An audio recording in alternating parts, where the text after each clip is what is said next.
Hey everyone, how's it going? And welcome back to Citywide Blackout, your home for the best creators from around the world. I'm your host, Max Bone. And my next guest has been behind the lens of some of the greatest music photos for the last 4 decades. And now, those pictures and the stories behind them are collected in a new app called Greatest Hits. Photographer Chris Cuffaro joins me. Chris, welcome to the show. It's great to have you here. Thank you, sir. I love being here. I'm ready to go. I can answer any question. Let's do this shit. Let's do this. Yep, exactly. All right. So, the big question to open things up, why did you want to do this? Why create an app to sort of chronicle your career? Okay, I'll be honest. It wasn't my idea. Perfect. I stole the idea. I literally stole the idea. So let me tell you, I'll tell you a short version of a long story. Otherwise, we could be here for days. 12 years ago, when I started my Greatest Hits project, it came out of a tragedy in my life. I had lost the most important person in my life to cancer, and I was kind of a little bit lost and about, a lot of things. And I've always been one of those photographers. I've been shooting since I started my business when I was 12 years old. And so I've been shooting forever, basically. And I've always been one of those photographers that's not about attention. I was always let the photos do the talking, let the photos do the talking. So what happened was my hero photographer since I was 10 years old is Richard Avedon. I hope you've heard of Richard Avedon, but he was God. He still is. This is his 100th birthday this year. They're doing exhibitions and everything. And about 12 years ago, when we started Greatest Hits, the idea was simple. Let's do 6 exhibitions around the world celebrating these iconic photos. And as we got started on it, my best friend and mentor was like saying, oh, you need to document. So we started documenting everything. We started shooting. We were going to make a documentary. We just started doing all this stuff. But the Richard Avedon Foundation had this app. It was called, Richard Avedon. And it was kind of what I just did, which is photos, information, of his iconic photos, these beautiful portraits, and it broke down the different exhibitions. And it was just like this, a little bit more in depth to a book. A book is a book. It gets printed and there you go, right? That's it. But this app they had was amazing. So I think it was about 10 years ago where I looked at the company. It was a company in New York City that made it. And I said, I want to do this. I want to do this. I told my people that we were working on Greatest Hits. I go to New York and I set up a meeting with this company and I go, I'm all excited. I'm going to do this. This is going to be great because I wanted to do the stories behind the photos. That's what Greatest Hits is about, the stories behind the photos. So I go meet this company and they said, we can do this. The whole thing was great meeting. The whole meeting went perfect. But then at the end I said, okay, so how much does this cost? And he goes, about $200,000. I know.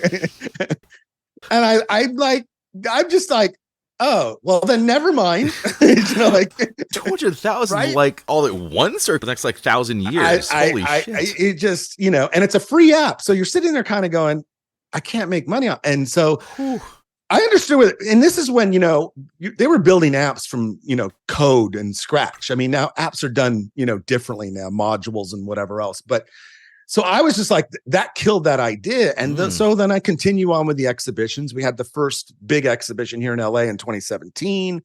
I've done 4 exhibitions in Sydney, Australia. I've done a couple more here.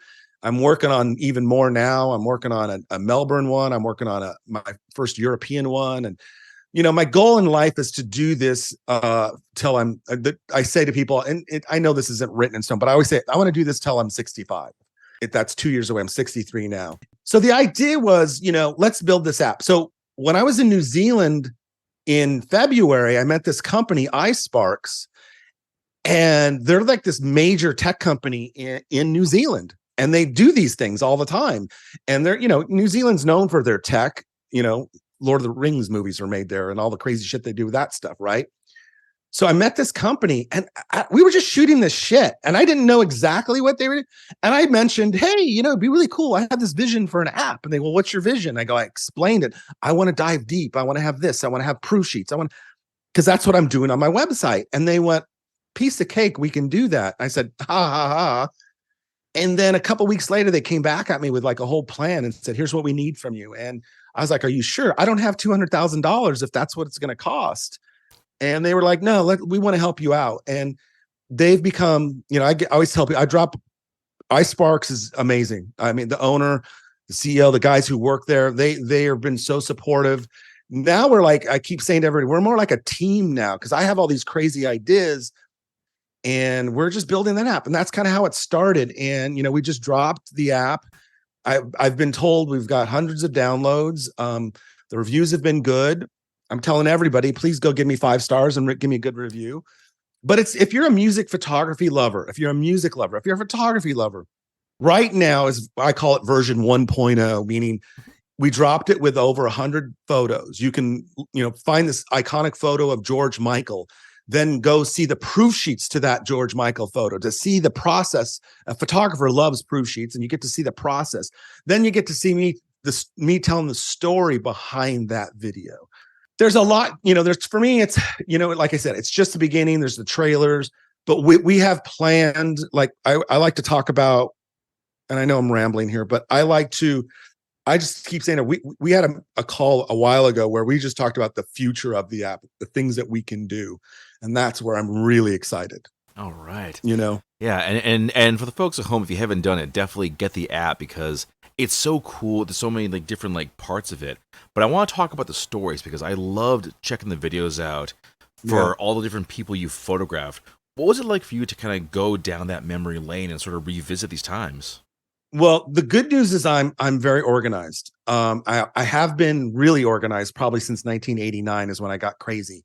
But so when I started the project Greatest Hits, and it's basic Greatest Hits is 100 black and white images. That's kind of the foundation. And I thought that would be enough. And since then we've done all these other, like what I call sub exhibitions, like Greatest Hits George Michael, Greatest Hits Grunge, Greatest Hits No Doubt, Greatest Hits, because I have a lot. Like I always tell people, you don't understand, 50 years worth of photography is a lot.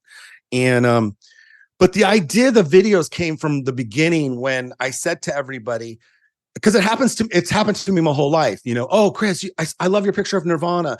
Tell me something about it. Tell me, what was that shoot like? What was Kurt Cobain like? You get those questions all the time. So that's why when I tell people Greatest Hits is not, the tagline is I have a million stories and the photos to prove it. So to me, that's what's really important for people to see is that I can tell you, I can tell you the time that I met and shot, Carlos Santana, one of my heroes, and then go, oh, by the way, you want to see the pictures too? I don't make shit up. I don't need to. So that's kind of where it kind of started, if that makes sense. And the idea of the stories was just people want to know. And on my website, there's at least, I think we're up to over 250 stories. I think last time I checked, but it's a lot. It's, my adventures shooting in New York, or it might be, when I did the George Michael exhibition, I did a series of George Michael videos telling the stories behind George Michael's, the moments with George, because that was one of my big breaks was shooting the Faith Tour and stuff. So it's about the stories. I always tell people it's about the story. So, at my exhibitions, I do artist talks telling these stories and I do photo talks or whatever, but it's about the stories. I mean, any life, so it's kind of where that kind of came from. Okay. Is there a story that people really want to hear above the others? Do you find that certain artists, they're oh, tell me about so-and-so? The most popular one out of everybody I've shot is George Michael. I don't know if you're a George Michael fan. His fans are very passionate, very, very passionate. And I'll tell you a funny story. First thing comes to my head. So I did this Michael Hutchins exhibition in Sydney, Australia at the end of 2019 before COVID hit. And I'm doing the artist talk. And I noticed in the crowd a few of my George Michael fans. And so just as a joke, because I'm a smart ass, I'm a sarcastic fuck basically. But I said in the talk, Michael Hutchins was the best of the best. He's amazing. Not like that George Michael guy, that George Michael guy was the worst. I mean, he was just mean. And these women that are they're friends of mine, the looks I got in their face, they literally, if they had knives, they would have stabbed me right there in front of everybody. And I go, George owed me $20 and he never paid me back. And they looked at me and then I was like, I'm kidding. And then after they talk, they surround me and they go, you never say anything bad about George again. I'm like, okay, I'm sorry. Ooh, intense fans. Jeez. Yeah. Exactly. It was like a gang just warning you you don't come over to our turf. Right. You stay in your neighborhood. Exactly. You tell that story, all of a sudden you hear a gun cock. Oh, I'm kidding. Yeah, exactly. What I actually mean is like pulling out knives. Like, but oh God. Yeah, I get asked about probably George Michael the most. Number two, I get asked about, of course, is Kurt Cobain and Chris Cornell. I get asked about every once in a while random questions about random people, but the main ones, and then I get asked a lot about Scott Weiland from Stone Temple Pilots because I did a couple shoots with them. So it's usually the artists that are not here anymore that you get asked about the most. Sure. You know, I say this all the time. I'm blessed and I know it. I've done what I've loved for 50 years now, and not a lot of people can say that. And, you know, I'm crazy artist, photographer, passionate about what I do. I'm more passionate about it today than when I started. But it's like, you know, I don't take it lightly. I mean, I don't take it seriously either, but I don't take it lightly. What was it like to compile your entire life story basically into this app? Yeah. Because I read this took about 12 years to come together. Yeah. So as I'm working on this thing, I have this calendar program I've had for years where I can look up dates. I could probably tell you what I was doing on your birthday. I've always kept track of things. I've done this a lot where I could, like, if you came to my house, people make fun of me a lot about how organized I am. Ever since I was a kid, I've been into organizing. My saying when I do lectures or I talk at classes and stuff, I always say organization is the key to success. I've always been organized. Since when I was a kid, I used to alphabetize my baseball cards. When I was, you know, I'd color code my Hot Wheel cars. You know, all the blue cars. You don't mess up my codes. You know, blue cars stay the blue cars. But I've always believed in, you know, organization. So it helped me. So I always tell people I was doing research on myself, like, oh, this Nirvana shoot, when was that? And then I had to go to my calendars, and then I go to my journals, which I kept for years. And there it is, you know, March 30th, 1991. 2 p.m. in the afternoon, I go meet Nirvana. They have this new drummer named Dave. You know, I had all this stuff, this information. So it really helped. And I still, to this day, you know, I'm scanning. I spend the last few years every day basically scanning my files, like not every picture, but I go through every shoot and pick a couple shots. And I find shoots that I totally forgot about. This week, I was scanning stuff from like 85 and 86 going, I don't remember doing this, you know, and looking at stuff. So it goes pretty back. It's pretty extensive. And that's why I said with the app, we're just starting, but my goal is that it'll be this incredible library of my life's work. Ultimately. Oh, definitely. Was it hard to kind of narrow this down in terms of like what pictures you were going to use or what stories you were going to tell? Because I know that each one's about a minute or so long. Yeah, dude, I'm telling you right now. So when we started Greatest Hits, when I started the project and came up with the idea, I started with 50. I had to go. It has to only be black and white, because if it was black and white and color, then it would have been more to go through. So I said it's going to be black and white. So I started out with 1,500 images. And it took me about 4 months to get it down to 100. Damn. And I got it down to the 100. Yeah, I got it down to the 100 and said, "Good, we're done. That's the 100." And then that was working on that for years for the first exhibition, which was in LA. And then after that is when people started saying, "You need to do these like smaller exhibitions." The next one after that was an exhibition called Greatest Hits Martini Ranch, which was a band back in the 80s that I did a music video with that James Cameron directed. So I did that exhibition. Then George Michael was next, and then grunge. And, you know, and I just did in September last year, I did Jane's Addiction. And so there's a lot. But I always tell people I really have scratched the surface. And, you know, I always tell people music photography, I made my name in it, but that's only a third of my work. Not even all my work. Oh, so do you think we'll see more like versions of this app, or are you going to kind of build on what you got now? Yeah. So the next thing I want to do with the app, I hope to do, I told the guy, they know it's possible. We're just going to figure out. My dream is like to do this where, say like in November, I do this next exhibition in Melbourne, and you're like, oh, I wish I could be there. Well, I love the idea with the future of AR and VR. You can use the phone, but if you have the goggles, you put the goggles on and you are walking through the gallery to look at the photos. Oh yeah. You know what I mean? So like cool. Where you're walking, you're there, but you're not there. And I said to the guys, I said, how do we do that? And then is there a way to bring people, if we have a 360 camera, that on opening night where people could be there opening night from around the world, where we always have music performances and things going on. So we're trying to come up with ways to do that kind of stuff with AR and VR. One of the cool things that the app does do now, if you're at an exhibition This is like I ripped this idea off of museums, but you're at the exhibition, you hold the phone up, your camera up to say the picture of Nirvana, and it'll take you right to that video, so you can then listen to the story behind the picture you're standing in front of. It does that now. And so those kinds of things I want to really get into. Like I said, I always tell people with technology the way it is, I'm trying to figure out how to use that old school with new school technology. That would be so cool because, like you said, there are some museums who are doing that. So you can go to their opening nights without actually leaving your house. That'd be really cool. Just be able to just sit in my chair and be like, hey, I'm seeing this thing too.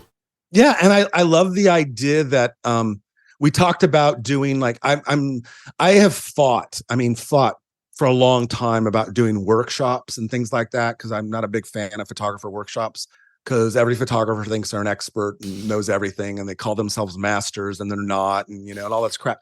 But we've talked about doing like workshops and bringing people into my shoots, like setting up cameras where you can put your goggles on and you can be in the studio with me while I'm shooting and things like that.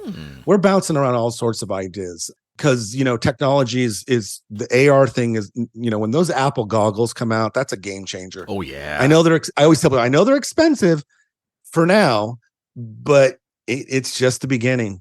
I always tell people, you're old enough to remember American Online, when the internet started. Email. What the fuck is email? And now it's everyday life. I can remember, for the younger listeners, you'll ask your parents, doing the dial-up and hearing that sound as you connected like over the phone and so forth. Yeah, it's yep.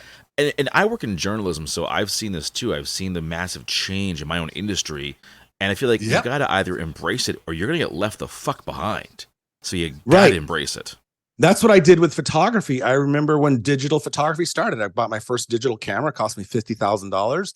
And people are like, oh, a lot of photographers didn't make the transition very well, and they're not around. Yeah. I embraced computers because I started using Apple computers when they're pretty much invented.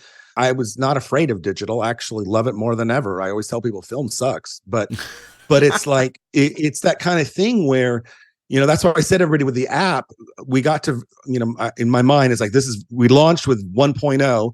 But like any, software type of thing, it grows. Look at the first Photoshop. It was, 1.0. It's not anywhere compared to what it is today, So we're going to grow with it. We're going to grow with this app. I just want people who love music and photography to download it, look at it, listen to the stories, get to a little bit of insight behind not just my shoots and everything, but the artist, the artists themselves. Sure. Yeah, I'm going to tell one quick tech story and then we'll move along. Yeah. It reminded me of a time that I was hanging with one of my interns, and he said, my professor once told our class that it's our responsibility to keep print alive. I said, your professor's an idiot. You can tell him I said that. I'm there with you. Backwards moron thinking. Like, this is how it is. It's never going to go backwards. Right. Embrace it. And it actually reminds me of one more thing. I was at a forum, and it was being led by a photographer who had been in the field for like 35 years. And he said, your best camera is what you have in your hand. I'm like, oh, shit. Yeah. Oh, I was big time. surprised. Of course, very right, especially now with the current models. Right. People ask me, ooh, what's the best camera to get? I go, you have an iPhone? They go, yeah. I go, well, there you go. Like, I shoot a lot of stuff with my iPhone. I make big prints out of the iPhone. You wouldn't know. Nobody knows what you're using, and it doesn't matter. I've never been what we call equipment whore. My whole life, I've never been like, oh, I have to have the top cameras and that shit. I don't give a fuck. So I always tell people, like, you have to embrace it. And again, there's this, I've always had this, I always tell people the balance of I give a fuck and I don't give a fuck. And I don't give a fuck more than I do give a fuck about things. You know what I mean? You got to get to that point. And the world is not, with my young friends and the young ones I mentor, the joke is, oh, I miss the good old days. And their response usually is, oh, wow, at least you had the good old days. They're not going to have good old days. Like I tell people, the whole app is just, I hope within 2 years that we really fill it up with everything that I need to fill it up with. When I was 10, 11, 12, 15 years old and starting out and I was shooting for my clients and stuff. I always had this thing. I never wanted to be that old guy who, sitting around the house and you'd come over and visit me and say, hey, Chris, how you doing? And did you know I shot Nirvana back in, like, I don't want to be that old guy just sitting on his porch telling you stories, the same stories, So that's why I say to people, and this is no lie, I've said literally 30 years that when I turn 65, I will never talk about my music photography again. And that's why I want to end these exhibitions at that point. And I don't want to be that old guy that tells you that same stupid story about George Michael or about Chris Cornell. I don't want to be that guy. And so my joke now is, you'll go to me, hey, Chris, at 65, you're going to go, hey, Chris, what was it like to shoot Nirvana? And I'm going to say to you, just go to the app. Just go to the app. Yeah. It's all there. There you go. Do you know what I mean? Yeah. Just go to the app. Because like we live in a society, think in a world, you know this because you do podcasting. People want to hear stories. I think more now than ever, storytelling is a big, big deal.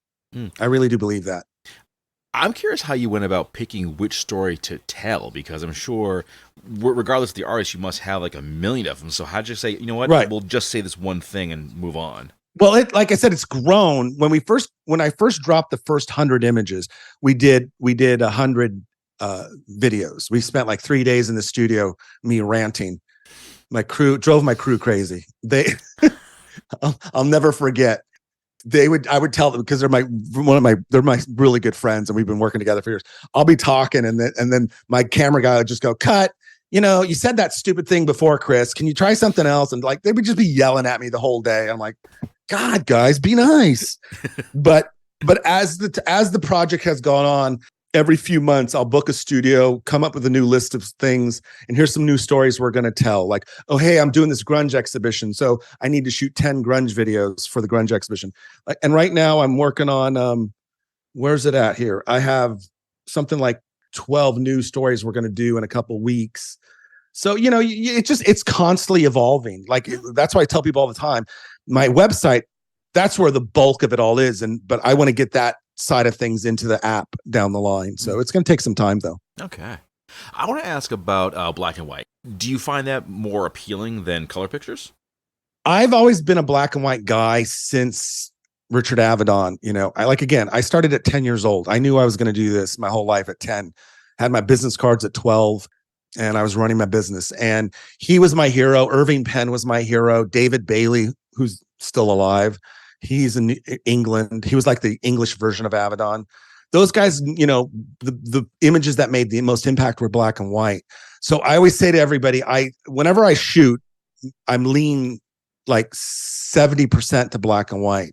And if there's no color in the picture, then I'm like, why do it in color? If it's just skin tones and a black outfit or a white outfit, you're just like, it's got to be black and white. There's no color real here. So, but if something's colorful, then yeah, I want to make a color.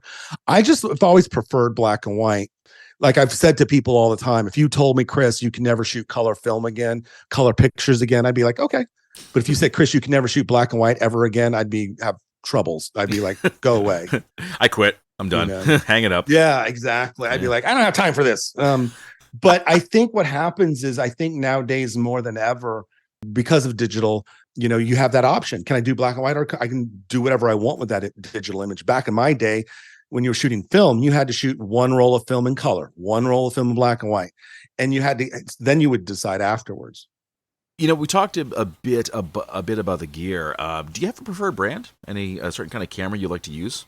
I've been using, for digital, I've been only using Hasselblad for the last 20 years. I've been a Hasselblad guy since 1980. I got my first one in 84, I think. 84. I've, growing up as a kid, when I was like 10 years old, my first photography teacher, I always tell people the story. It always made me laugh. His name was Mr. Kitajima. And he said to us in front of, yelling at everybody, these kids in class, I was like the teacher's pet because I was the one that wanted to be a photographer. But he said to everybody, if you don't have a Nikon, you're not a real photographer. Nikon is the only professional camera there is. Everything else just sucks. So if you want to be a real photographer, you have to have a Nikon. And I was like, I got to get a Nikon. And it took me a long time. I didn't get my first camera until I was 18, and it got stolen 2 weeks later. Holy shit. Yeah, I thought it was the end of the world at that time. Yeah, I would too, actually. It's like, shit, that was money, so dude. I saved up years and years to buy this thing, and then it got stolen. Ugh, and bastards. Yeah, but then I moved to LA, and I had a bunch of Olympus equipment, and I traded it all in for one Nikon. But yeah, I'm a Hasselblad guy. I'm a digital, like I love digital. I still I shoot often as I can, and I love digital. It's cheaper. When I used to, I tell people all the time back in the day when I would go shoot a concert for fun, like I wasn't getting paid for most of this. I documented Jane's Addiction for 3 years, and they wouldn't pay a dime, but I would go to the shows. They'd give me access. And every time I would shoot a show was 20 rolls of film. So 20 rolls of film plus processing is like $1,000. And you'd sit there and just go like, oh, I just had fun and it cost me $1,000. And it was crazy. And when I look at it, how stupid I was. My business manager would get the lab bills and she'd just call me in the office and then yell at me for an hour and say, "What are you doing?" I go, "Well, I had to go to the show. It was so important, But now that I did that, I have pictures that nobody else has. You know what I mean? So for me, that's what it was all about. Like I just talked about this in Clubhouse the other night about my first shoot with Nirvana. I was in Seattle shooting the band Queensryche. You know what Queensryche is? Silent Lucidity. I was up there shooting them for EMI Records on a Friday, and it was like, I was getting paid. It was a job. It was my first trip to Seattle, and I had the Saturday day off, nothing to do. So I called Nirvana's manager, John, and I said, "John, is the band around?" He goes, "Yeah, they have a new drummer. Why?" I go, "Can I do a photo shoot with him?" He goes, "I'll see what if they have an hour or two." He set it up. I met the guys for lunch, bought them lunch. Then we walked around Seattle, took some pictures for fun. At the time, I think I'm just doing a fun thing. Then, all these years later, those photos are iconic to the band and all over everywhere. So you don't know. You just don't know. Exactly. I personally am a Canon guy myself. I've just always used them. Don't tell me you had a Canon AE1. Don't say that. I will not tell you that then. Okay. I will not say those words. I will say though that I do share the love of digital. Like this can connect with my phone, so I can download right to my phone and edit there. Holy shit, that's so much easier. Yeah, Yep. I embrace tech. I'm like, whatever I can do to make things easier for me, sign me up for that shit. Yeah, I just, there's a learning curve to it. Some stuff I got to the point where I can only handle so much in my head. So, I rely on friends to do some things. Like I always tell people I can do most anything. It's just that I don't want to do it. I have a new intern. She's 20 years old. She goes to Santa Monica City College for photography. She wants to be a photographer. She's one of my best friend's daughters. And she was here the other day and we were talking about some of this stuff, and her world of photography is completely different than my world in a sense. And what she's growing up with, and, this is what film looks like, and proof sheets and scanning. And she was loving it. She was just like, "This is amazing." And I said, "Yeah, it was, but it's different." But it's a different world, but I'm okay with it. I'm okay with it. I find that, like I always tell people, if you look at my digital photos, they don't look digital because I don't want them to look digital. I pour a bunch of grain into every picture. I mess them all up. I don't like clean, pretty stuff. I never have. Huh. I hate it. Why not? When I was in high school, a bunch of my friends I grew up in the hood. So I always tell people I didn't know any white people. I grew up with Mexicans, blacks, Asians, Vietnamese. I grew up with, this eclectic group of people. And two of my closest friends were Japanese. And so I would hang out with their families whose parents didn't speak English. I would hang out at the Buddhist church to play basketball, things like that. And those Japanese friends, one of the friends' mother, I don't know what the conversation started, but she taught me this term. This is about my sophomore year in high school. And she says to me, teaches me the term wabi sabi, which if you Google it, it means basically the perfection of imperfection. And I've always, that was at such a young age, but I embraced that. And if you look at my work, especially when I'm shooting, what I'm doing or whatever, I don't give a fuck about perfection. I'm out to try to pull something out of the subject. I'm out trying to capture their soul, and so I don't, if, people have said to me in pictures, "Oh my God, there's a light stand in the background." I'm like, "So what?" There's a, extension cord is in the, I'm like, "So what?" It's not about that. It's about getting the moment, capturing the moment, getting that right moment. I don't give a fuck what's around it. So to me, that's what I've always embraced in music and in photography. The best musicians aren't perfect. Carlos Santana was not perfect, but he has more soul in one note than most people have in a career. Very true. When you were going through this and putting everything together for the app, did you ever have a moment where you realized, "Oh shit, I never shot so-and-so"? Well, what happened when I started out, when I realized I loved music photography, I made a hit list. I've always had a hit list of the people I want to shoot. Some names have not changed. Freddie Mercury was on that list in the beginning. He's not around. U2 and Bono has been on my list since day one.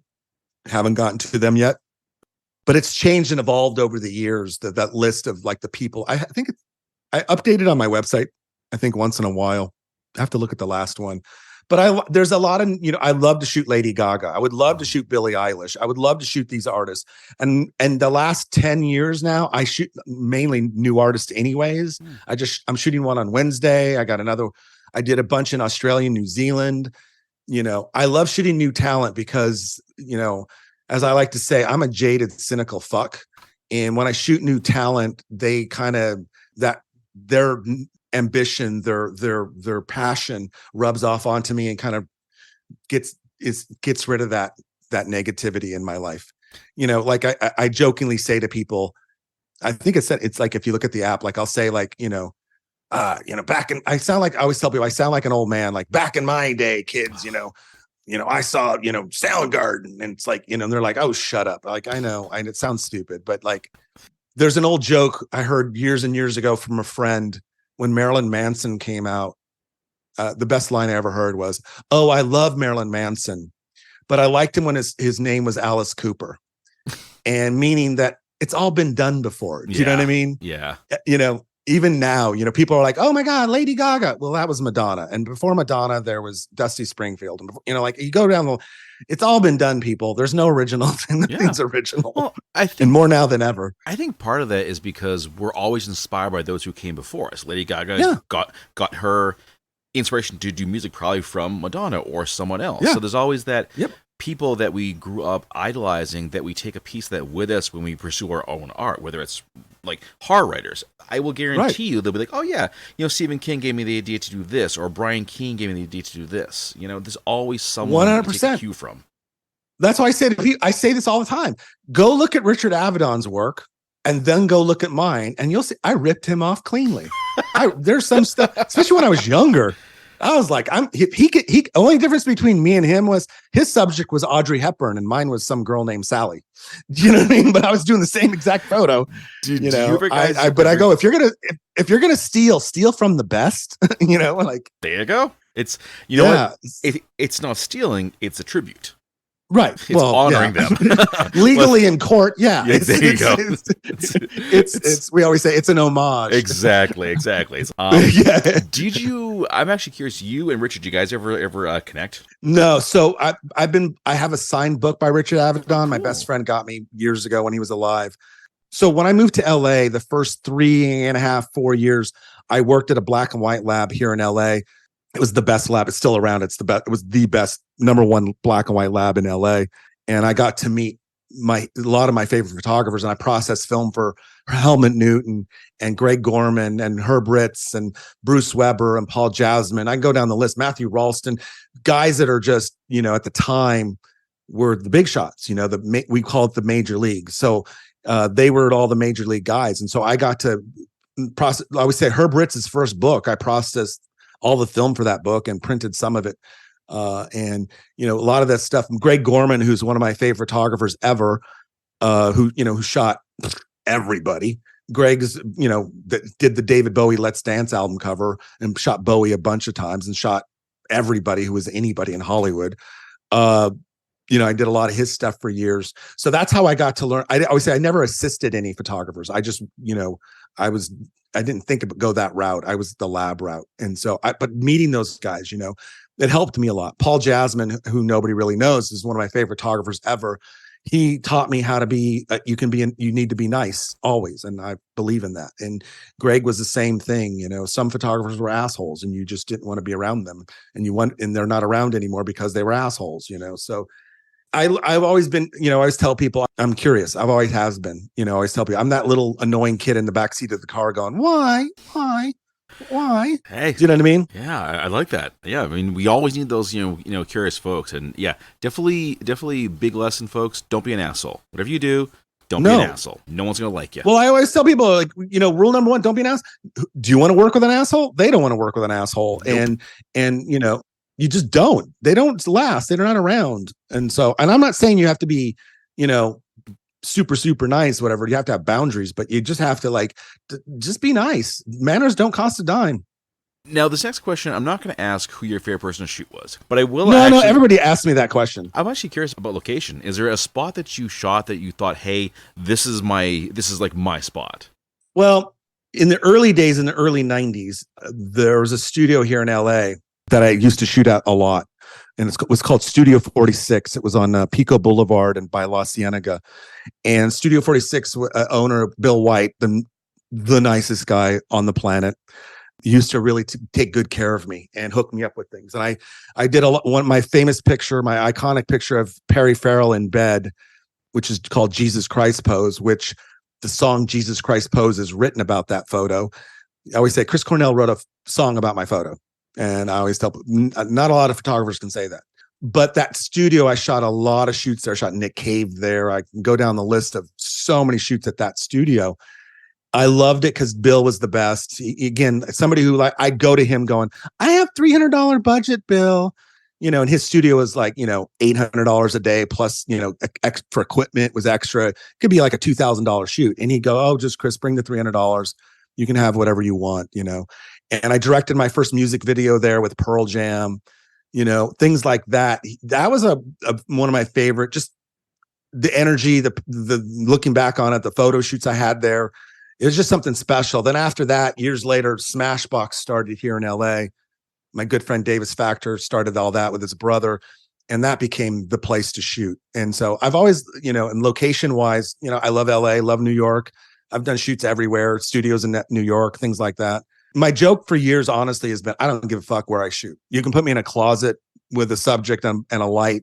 I'll come out with something. I know I will. And I've done it. I've literally shot in closets. Really? So, yeah. So again, it goes back to my childhood where I had great mentors and they would say to me things like, you have to be ready always. You're not always going to have the perfect setup. And when I was 12 years old, my dream and goal was to shoot the cover of Vogue.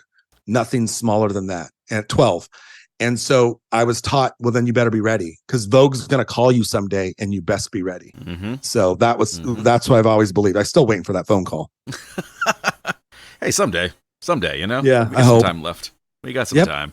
So, Chris, what's next? I mean, you've got this app out, of course, tremendous response as it well deserves. What's next for you? Well, I want to keep building on it and then and figure out how to make money. That would be nice. Like I said, my goal in the next 2 years is to do more exhibitions. Next year, I want to focus on Europe.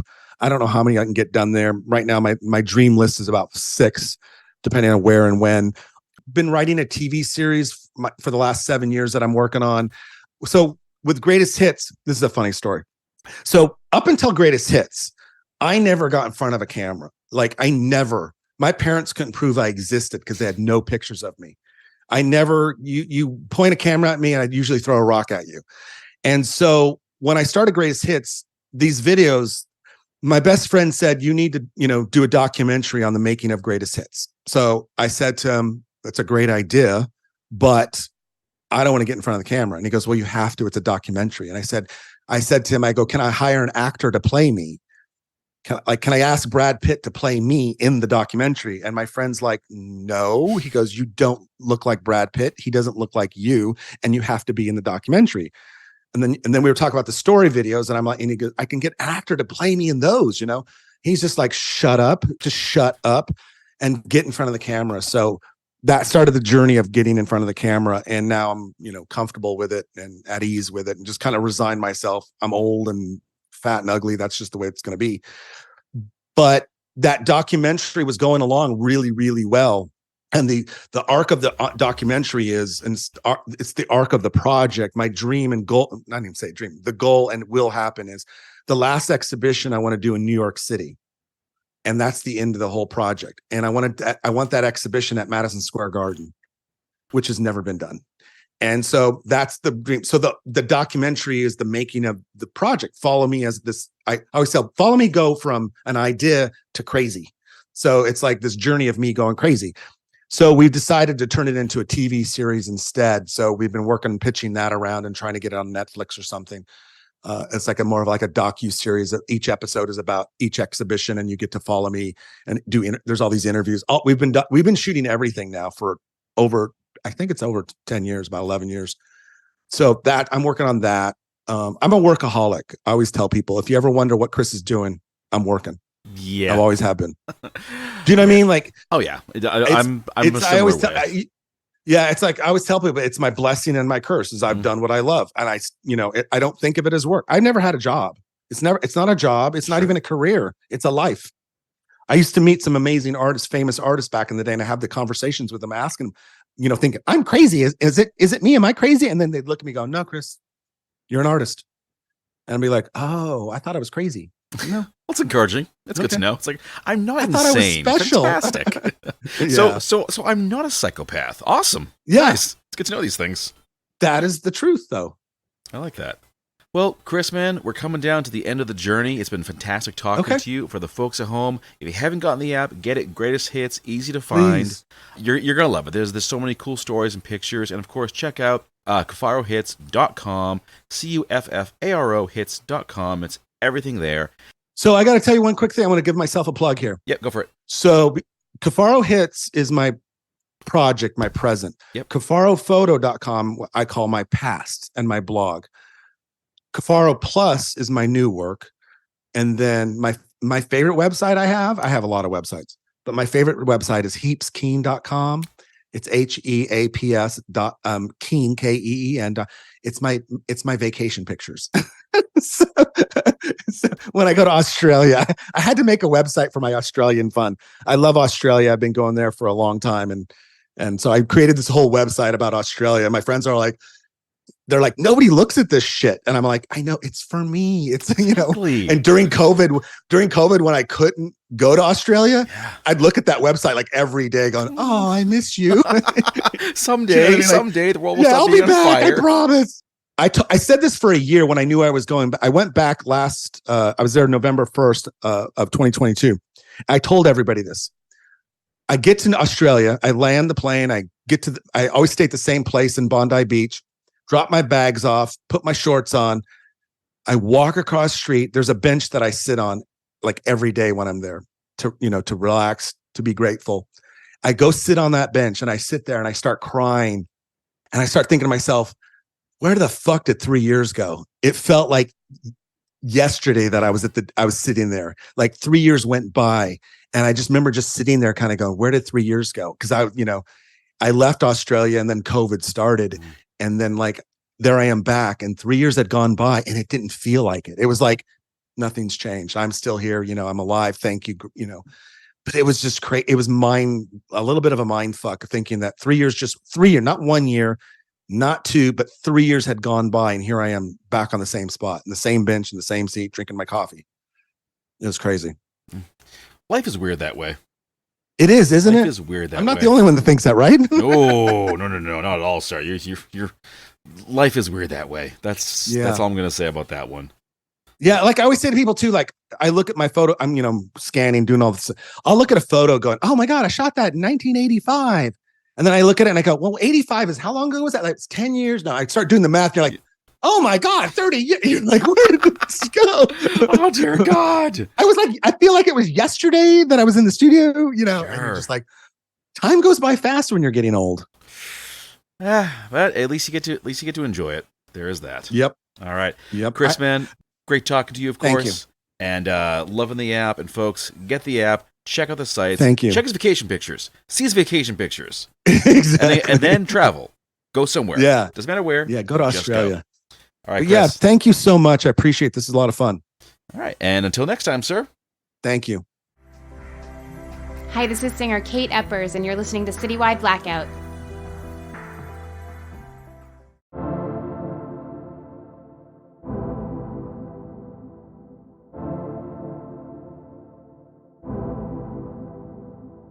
And that brings this episode to a close. Thanks for listening. And don't forget to follow the show on Facebook under Citywide Blackout and Twitter and Instagram under Citywide Max. You can find this show on your favorite podcast platforms, and new episodes are added every week. as well as every Saturday at 10 p.m. on Boston Free Radio. You can get at me at citywidemax@yahoo.com. Whether you want to suggest a guest, submit music for the bi-weekly Blackout Collection playlist, or just say hello. That's all for now, and I'll see you next time.